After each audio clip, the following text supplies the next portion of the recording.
Assalamualaikum warahmatullahi wabarakatuh. Bismillah, alhamdulillah, salatu wassalamu ala rasulillah Sayyidina wa maulana Muhammad ibn Abdillah la nabiyya ba'dah wa ala alihi wa man tabi'ah minat dunya ila qiyamah.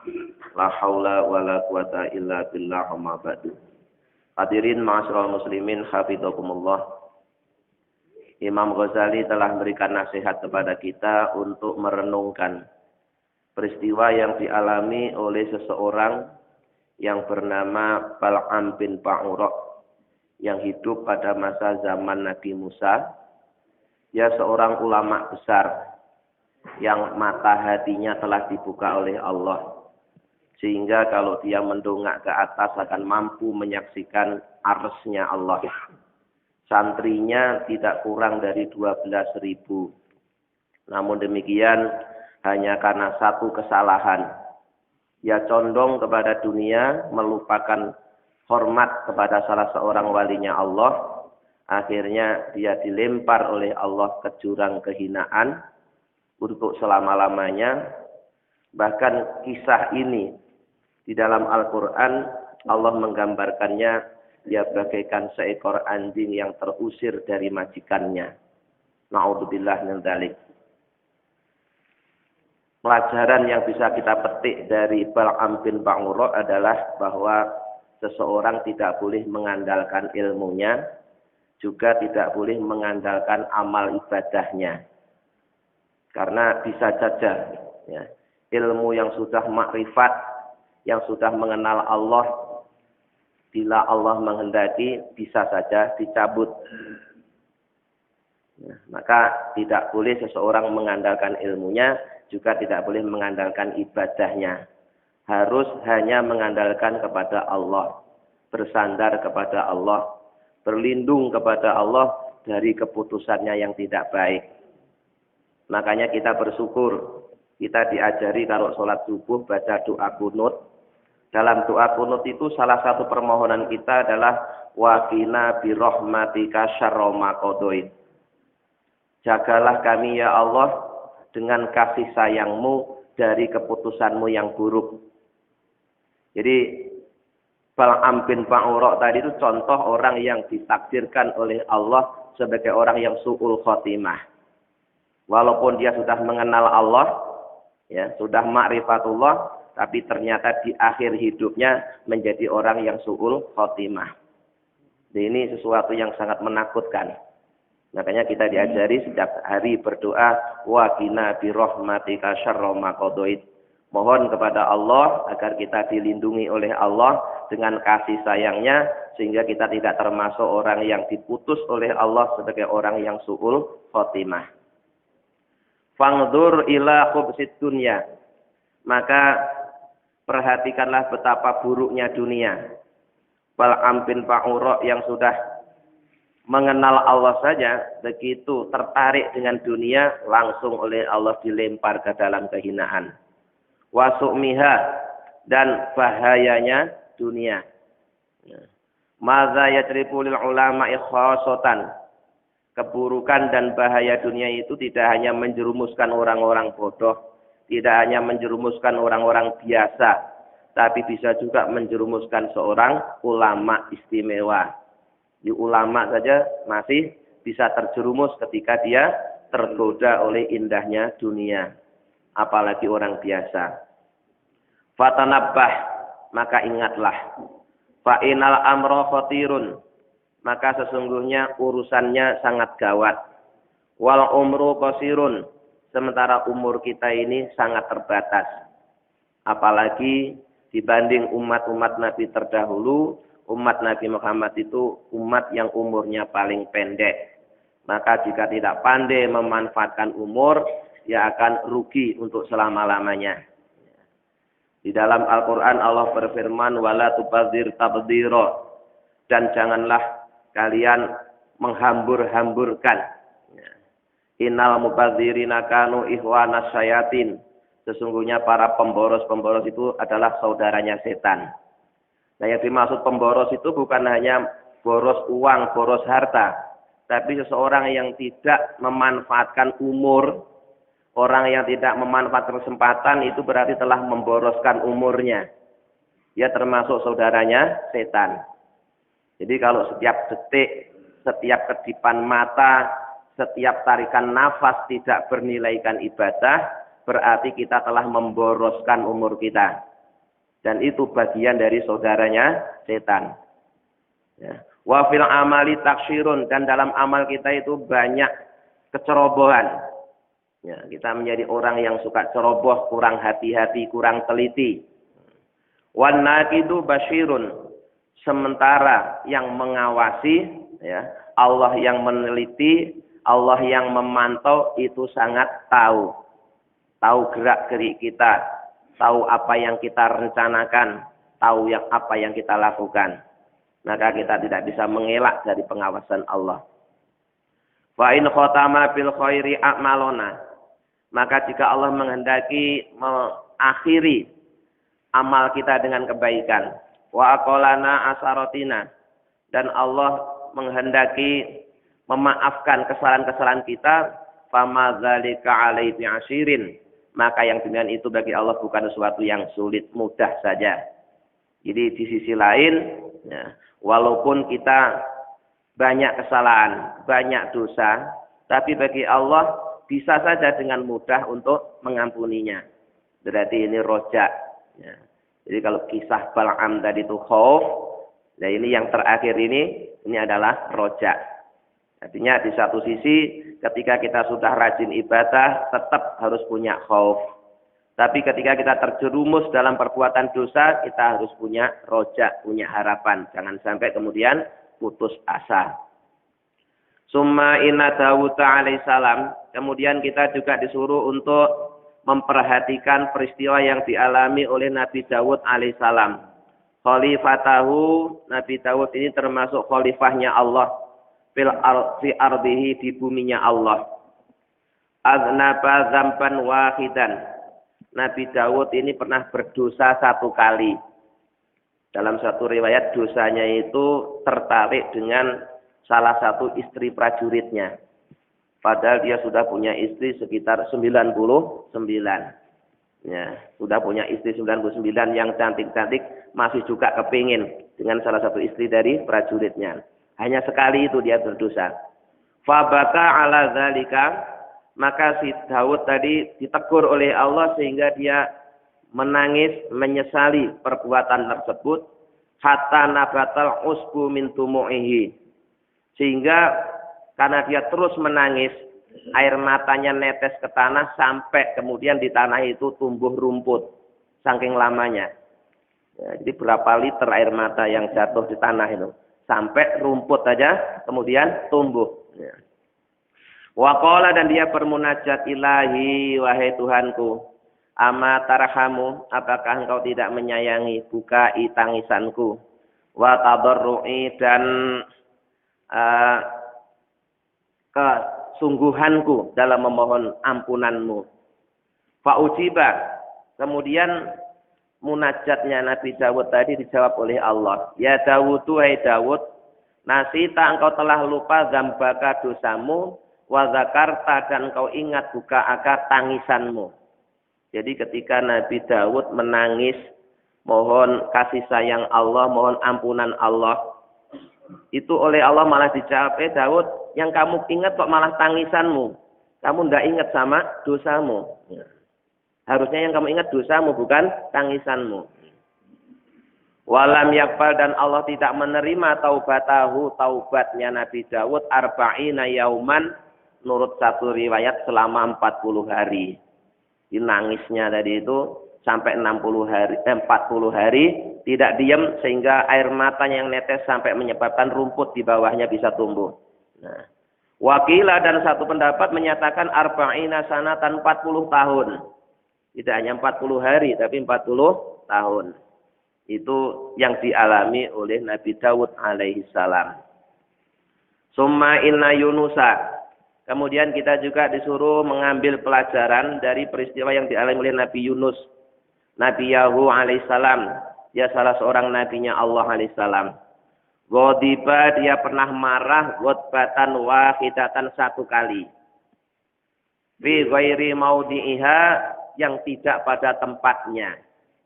Jadi Nabi Yunus itu berdakwah puluhan tahun. Tidak ada satu orang pun yang mau mengikuti ajakannya. Sehingga kesabarannya habis. Sampai kemudian Nabi Yunus itu ngambek. Mau melarikan diri dari tugasnya sebagai seorang da'i. Ya.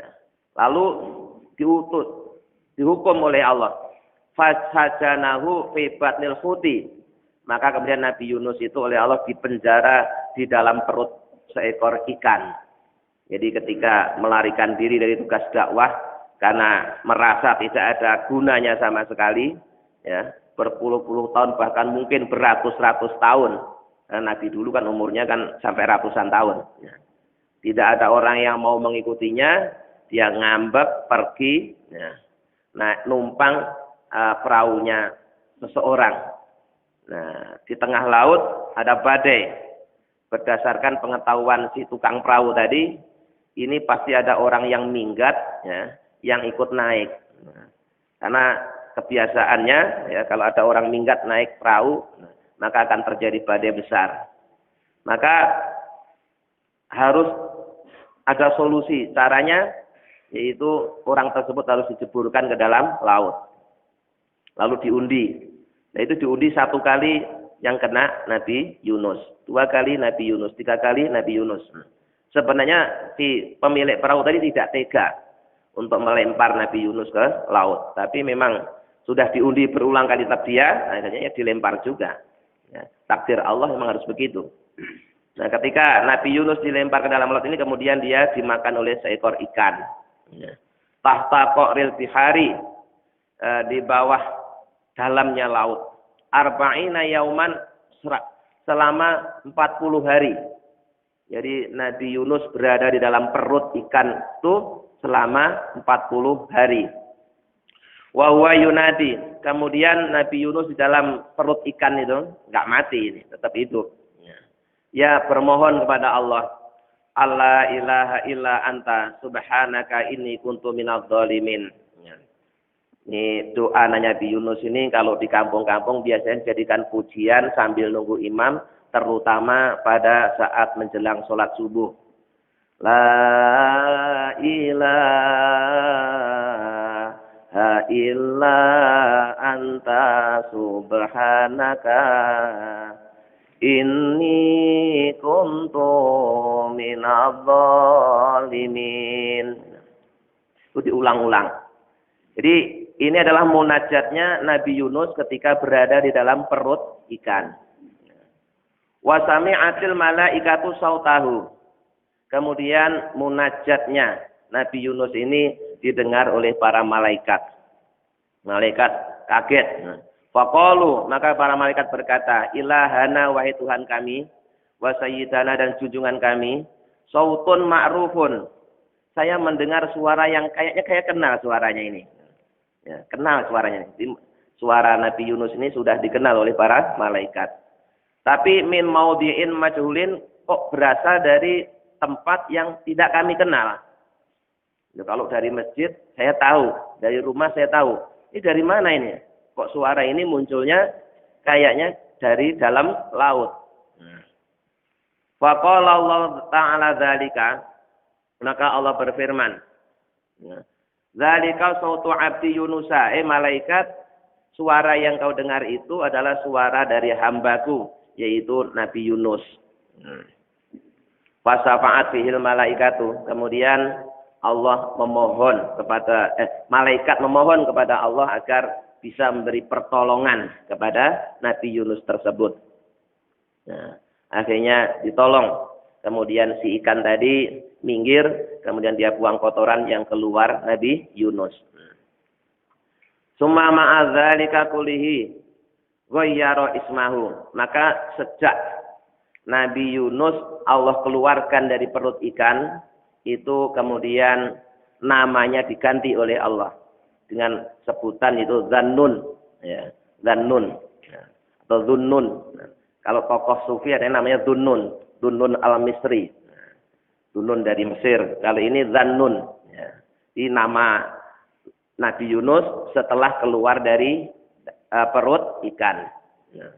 Fanasabahu ila sijnihi. Maka kemudian Allah memberi nama dengan dinisbatkan kepada penjaranya. Karena dia baru saja ditahan, dipenjara oleh Allah di dalam perut ikan Nun. Maka begitu keluar dikasih nama Dzannun. Sumakola. Kemudian Allah telah berfirman di dalam Al-Quran. Faltaqamahul hutu wa huwa mulim.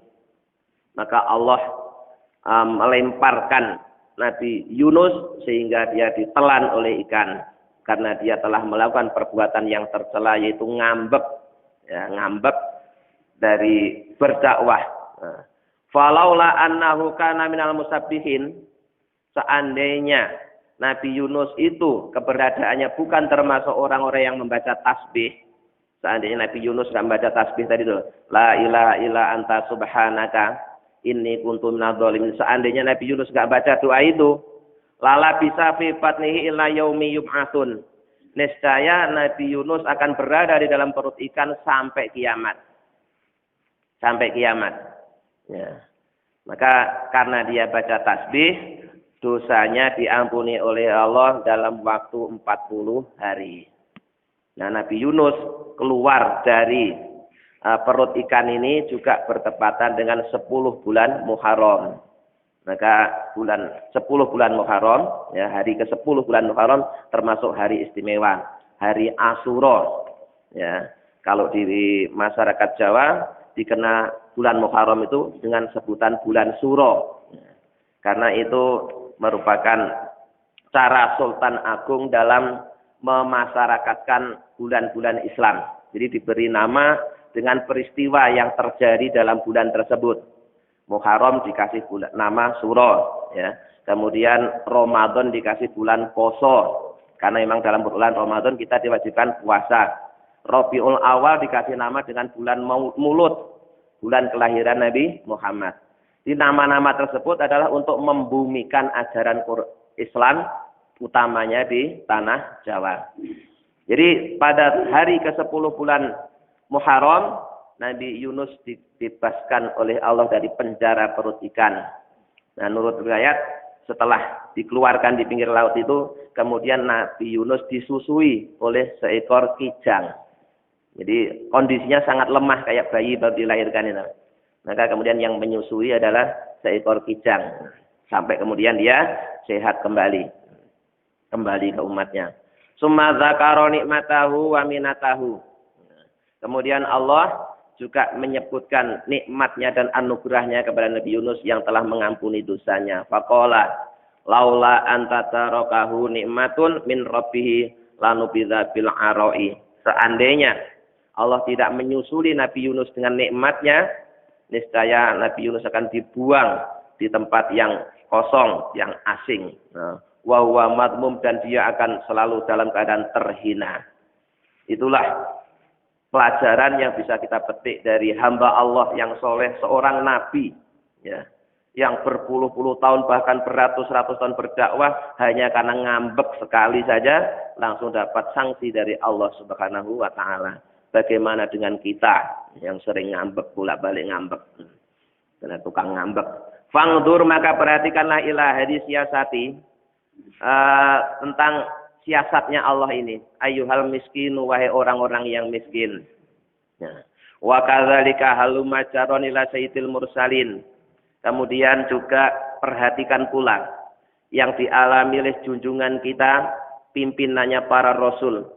Akrami khalqihi, yang menjadi makhluk Allah yang paling mulia, yaitu Nabi Muhammad alaihi salatu wassalam. Yaqulu lahu, Allah telah berfirman kepada Nabi Muhammad, fastaqim kama umirta wa man taba maka wala tadghaw innahu bima ta'maluna basyir. Rasulullah saja juga masih diperingatkan oleh Allah, fastaqim, maka hendaklah kalian istiqomah, tegak, kama umirta, sebagaimana kalian diperintahkan. Jangan doyong, jangan miring, harus tegak dan lurus. Ya. Wa man taba maka, dan orang-orang yang bertobat besertamu. Wala tadghaw, dan janganlah engkau melampaui batas. Innahu bima ta'maluna basir, sungguhnya Allah Maha mengetahui, Maha melihat apa yang kalian lakukan. Hatta kana Nabi sallallahu alaihi wasallam yaqulu, sehingga Nabi Muhammad SAW berkata, ya. Sayyabatni Hudun. Surah Hud tadi, ya, di teguran Allah kepada Nabi Muhammad itu terdapat dalam surah Hud. Nah, itu bagi Nabi surat yang sangat berat, teguran yang sangat keras yang menjadikan rambutnya Nabi Muhammad menjadi putih. Ya, sayyabatni, sungguh telah membuat rambutku menjadi putih. Apa Hudun, surat Hud, wa khawatuha, dan sejenisnya. Ila ana hadil ayata wa askalaha. Jadi Rasulullah menceritakan tentang beratnya ketika Rasulullah ditegur oleh Allah dalam surah Hud tersebut. Fil Quran, yang ada dalam kitab Al-Quran. Faqala ta'ala, kemudian Allah berfirman, wastaghfir li dzambika, dan mohonlah ampunan karena dosamu. Sampai ke ayat illa anna manallahu alaihi bil ghufran wa qala wa wada'na anka bisrakal ladzi anqadha dhahrak. Jadi tadinya Rasulullah ketika mendapat wahyu dari Allah surat Hud itu terasa berat, terasa sempit. Maka kemudian Allah memberikan kelapangan dengan surah Al-Insyirah, yaitu Allah telah mengampuni dosa-dosanya yang menjadi beban di atas pundaknya. Wa qala ta'ala, dan Allah juga telah berfirman, liyaghfira lakallahu ma taqaddama min dzambika wa ma ta'akhkhar. Kemudian Allah mengampuni dosa-dosamu, ya, baik dosa yang telah berlalu maupun dosa yang akan datang. Jadi kalau di surat Hud tadi itu khauf, ya, di surah Al-Insyirah ini dan surat Al-Fatah ini termasuk roja. Wa kana ba'da dzalika shalawatullah alaihi yusolli laila hatta tawarramat qadamahu. Semenjak turun ayat tersebut, maka Rasulullah kalau sholat malam itu kakinya sampai bengkak. Ya. Sebagai ungkapan rasa syukur bahwa dosa-dosanya yang telah berlalu dan dosanya yang akan datang sudah dapat jaminan ampunan dari Allah. Jadi yang dapat jaminan ampunan itu ya cuma Rasulullah. Yang lainnya belum dapat jaminan. Rasulullah yang sudah dapat jaminan ampunan saja itu sebagai ungkapan rasa syukurnya kalau sholat malam kakinya sampai bengkak saking lamanya berdiri. Jadi Rasulullah itu ibadah sudah bukan karena surga lagi, sudah bukan karena takut neraka. Kenapa? Surga sudah dijamin, neraka dijauhkan, dosa dijamin diampuni. Tapi kenyataannya Rasulullah masih beribadah juga. Ya. Seandainya Rasulullah itu ibadahnya karena ingin masuk surga, tidak usah ibadah pun sudah masuk surga. Seandainya Rasulullah itu ibadahnya hanya karena takut neraka, sudah dijamin bebas dari neraka. Sudah dijamin dosa-dosanya diampuni. Tapi Rasulullah malah bersyukur kepada Allah. Justru ibadahnya semakin rajin. Kalau sholat malam saja kakinya sampai bengkak. Fayaquluna, maka kemudian para sahabat bertanya, ataf'alu hadza ya Rasulullah? Mengapa engkau melakukan ini wahai Rasulullah? Wa qad ghafara laka ma taqaddama min dzambika wa ma ta'akhkhar. Padahal sungguh Allah telah mengampuni dosa-dosamu yang sudah berlalu maupun yang akan datang. Apa jawab Rasulullah? Fayaqulu, maka beliau bersabda, afala akunu abdan syakura. Apakah aku tidak termasuk menjadi hamba Allah yang banyak bersyukur? Jadi tingkatan ibadah yang paling tinggi itu adalah ibadah yang dilakukan sebagai ungkapan rasa syukur. Ibadahnya sudah bukan karena ingin pahala, bukan karena ingin masuk surga, bukan karena takut neraka, takut dosa, bukan. Tapi karena bersyukur. Itu tingkatan ibadah yang paling tinggi. Karena jika seorang ibadahnya karena neraka, apa kalau tidak ada neraka terus dia nggak ibadah? Kalau ibadahnya karena ingin masuk surga, apa kalau Allah nggak bikin surga terus dia nggak mau ibadah sama Allah? Padahal ada surga atau tidak, ada neraka tidak, Allah itu berhak untuk disembah. Maka Nabi ngasih contoh ibadahnya karena syukur kepada Allah. Walaupun dosanya sudah dapat jaminan diampuni, Tapi Rasulullah memberikan contoh kalau sholat malam saja itu kakinya sampai bengkak saking lamanya berdiri, saking banyaknya rakaat yang dikerjakan. Mudah-mudahan dengan bimbingannya kita bisa mengamalkannya. Amin ya rabbal alamin. Allahumma shalli ala sayyidina Muhammad wa sallim Muhammad alhamdulillahi rabbil alamin. Allahumma inna nas'aluka imanan daima yaqinan shadiqan wa qalban khashi'an lisanan dzakira wa rizqan halalan wa ilman nafi'an shalihan. Allahumma ij'alna wa auladana wa dzurriyyatina wa talamidana min ahlil ilmi wa ahlil khair wal ibadah wa la taj'alna iyyahum min ahlil jahli wal ma'siyah. Rabbana atina fid dunya hasanah wa fil akhirati hasanah wa qina adzabannar. Subhana rabbika rabbil izzati amma yasifun wa salamun alal mursalin walhamdulillahi rabbil alamin. Assalamualaikum warahmatullahi wabarakatuh.